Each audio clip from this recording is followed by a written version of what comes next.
महाराज जी, पुण्य को बढ़ाने के लिए कौन कौन से पुरुषार्थ बहुत ज़्यादा जरूरी होते हैं जीवन में? बहुत अच्छा प्रश्न है। प्रश्न की जोरदार और जोरदार अनुमोदना करते हैं। प्रश्न है, पुण्य कैसे बढ़ाते हैं? आचार्यों ने लिखा है, विशोही पुण्य प्रभावाणी विशोही, विशुद्धि बढ़ाइए किसी भी चीज में। हम पूजा कर रहे हैं, पूजा करते वक्त विशुद्धि कैसे बढ़ा सकते हैं आप? तो दो प्रकार की द्रव्य हैं। एक द्रव्य मंदिर में लगी मिल रही है, एक आप अपने हाथ से घर के अंदर आपने सफ़ेद कपड़े पहन करके पहले कुएं तक गए, अपने अच्छे से बिलछानी से पानी छाना, पानी छानने के बाद घर में लाए, उसको प्रासुक किया, प्रासुक करने के बाद आपने चावल को पूरा शोधन किया, शोधन करने के बाद उसको धोया, सावधानी पूर्वक एक भी दाना गिरे बिना पानी निथारा, सुखाया, उसको केसर से घिसा, रंगा। ये जो साधना है किसी भी क्रिया की, इस क्रिया की साधना को करने से जो अंतर मन में भाव पैदा होता है, इसकी विशुद्धि स्थान बढ़ते हैं। विशुद्धि जितनी बढ़ेगी उतना पुण्य बढ़ेगा। जितनी विशुद्धि बढ़ेगी, हम कैसे बढ़ा सकते हैं? हम हर चीज में बढ़ा सकते हैं। हमारे हाथ की धुली हुई द्रव्य है और एक माली के हाथ की धुली द्रव्य है। माली के जहाँ माली द्रव्य धोता है वहाँ देख लीजिएगा, सिंक में सैकड़ों चावल के दाने पड़े रहते हैं। और अगर आपको उसी धोने में और पूजा में से विशुद्धि और पुण्य बढ़ाना है, हमारे हाथ से एक भी दाना टूटेगा नहीं, एक भी दाना नीचे गिरेगा नहीं। इस संकल्प के साथ जो आप सजगता रखते हैं, इसमें विशुद्धि बढ़ती है, इसको पुण्य बढ़ता है।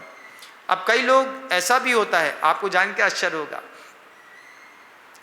दूसरे दिन सुबह भगवान को एक मुट्ठी चावल चढ़ाना है ना? पुण्य बढ़ाने का तरीका देखो।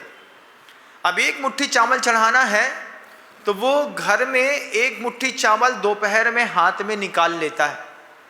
निकालने के बाद एक चावल उठाएगा, एक नमोकार मंत्र पढ़ेगा और दूसरे वाले कटोरी में डालता चला जाएगा।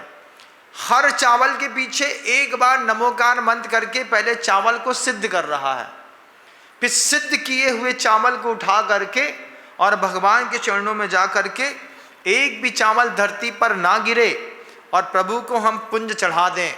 इससे भी विशुद्धि बढ़ा सकते हैं। क्या गजब का तरीका है, आपने कभी जीवन में नहीं किया होगा।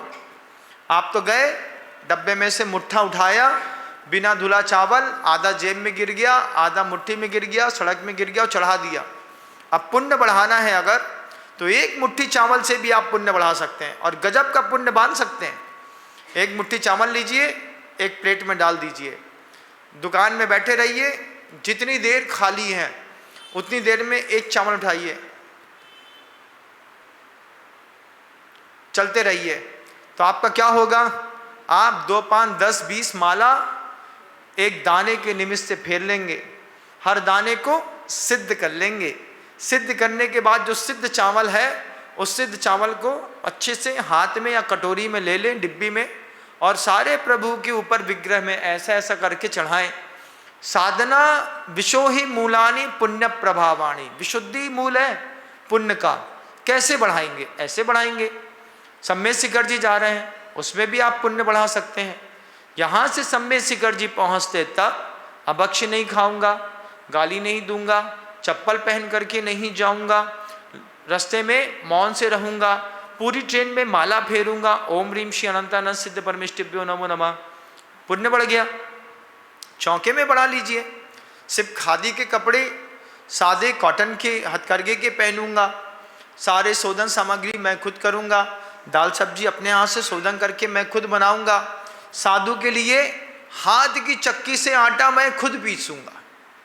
हाथ की चक्की से आटा पीसने पर खासियत रहती ना, जैसे अपन इलेक्ट्रॉनिक चक्की से आटा पीसते ना, तो उसमें क्या होता है, गर्माहट के कारण आटे के जो परमाणु में जो ताकत है वो नष्ट हो जाती है। अब नीचे वाला चक्की वाला जो हाथ की चक्की है, उसमें हमने पहले उसको पूरा उठाया, शोधन किया, अच्छे से फूका, उसके बाद बीच में एक मुट्ठी चावल डाले, हल्के हल्के हाथ से घुमाया, 2 किलो आटा पीसा, जो चोकर निकली उसकी बाटी बना दी, जो पतला निकला उसके बढ़िया अच्छे से रोटी पराठे बना दिए, उसी में से दलिया निकाल दिया, महाराज को दलिया दे दिया। विशुद्धि। अरे इतनी मेहनत क्यों कर रही है? महाराज के लिए बना रहे ना, साधु है, उनको केवल ज्ञान की प्राप्ति हो सकती है मेरे भोजन से। तो आपने भोजन में भी शुद्धि बढ़ाई, आप किसी भी चीज में भी शुद्धि बढ़ा। आप यहाँ बैठे हैं, आप चिंतन करिए क्या पवित्र पुण्य है हमारा। इतने दूर रहने वाले साधु हमारे गांव में, घर में हमारे सामने आकर के बैठ गए। भगवान से प्रार्थना है ये यहीं बने रहें, इससे भी जबरदस्त विशुद्धि स्थान बढ़ता है। ऐसे 1000 तरीके हैं विशुद्धि बढ़ाने के, जहाँ पर आपकी साधना और विशुद्धि बढ़ती चली जाएगी, उतने ही आप गाढ़ा पुण्य इकट्ठा करते चले जाएंगे।